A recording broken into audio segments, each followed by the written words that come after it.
Hello guys, അപ്പോൾ നമ്മൾ വീണ്ടും അങ്ങനെ ഒരു എൻഗേജ്മെൻറ്റ് വന്നേക്കാണ്. വേറെ ആരുടെ അല്ല, നമ്മുടെ അച്ഛൻ്റെ ചേട്ടൻ്റെ മോൻ്റെയാണ്. അപ്പം ഞാനും അമ്മയും എതുക്കുട്ടനും അമ്മ നേരത്തെ ഇങ്ങി പോയിരുന്നു. പിന്നെ വേറെ കുറച്ച് പേരൊക്കെ ഉണ്ട്, അതൊക്കെ ആരെന്ന് എനിക്കറിയില്ല. നമ്മളിങ്ങി പോയിരുന്നു. ചെറുക്കനും പാർട്ടിയൊക്കെ പെയ്യെ പറയുന്നുള്ള സമയമുണ്ടല്ലോ, പെയ്യെ വന്നാൽ മതി. ഈ പള്ളി വെച്ചാണ് എൻഗേജ്മെൻറ്റ് നടക്കുന്നത്. എതുക്കുട്ടനാണെങ്കിൽ അവൻ്റെ പരിപാടികളൊക്കെയാണ്, ഓട്ടവും ചാട്ടവും വീട്ടിൽ വെറുക്കി കളിക്കുക, ഇതൊക്കെയാണ് അവൻ്റെ പണി. അതൊക്കെ നടക്കട്ടെ. പിന്നെ ഇതാണ് എൻ്റെ കോസ്റ്റ്യൂം. ഞാനും അമ്മയും സെയിം കോസ്റ്റ്യൂമൊക്കെ ആയിരുന്നു കേട്ടോ. പിന്നെ നമ്മൾ വെൽക്കം ഡ്രിങ്ക് ഒക്കെ കുടിച്ചു. അത് കഴിഞ്ഞപ്പോൾ ഇത് കൂട്ടം ഫുൾ സീൻ ഗായ്സ്. അതിനകത്ത് ഇരിക്കാൻ പറ്റാത്ത രീതിയിലുള്ള ബഹളവും എന്തൊക്കെയോ അവൻ കാണിക്കുന്നു. ആ ഡെസ്കിൻ്റെ മണ്ടയ്ക്കൊരു പേപ്പറൊക്കെ വലിച്ചു കളയൊക്കെ. പിന്നെ അവനെയും കൊണ്ട് ഞാൻ വെള്ളമൊക്കെ ഇറങ്ങി ഒന്ന് കറങ്ങി അവനെ ഉറക്കി അകത്ത് കയറിയപ്പോഴത്തേനും എല്ലാ പരിപാടിയും കഴിഞ്ഞു. ഫുഡ് അടിക്കാനുള്ള സമയം.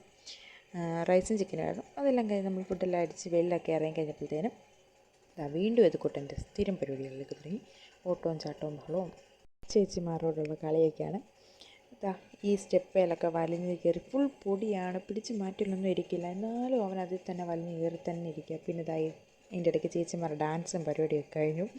അപ്പോൾ അത്രയുള്ള കേസ് നമ്മൾ നേരെ വീട്ടിലേക്ക് പോയി. ബൈ.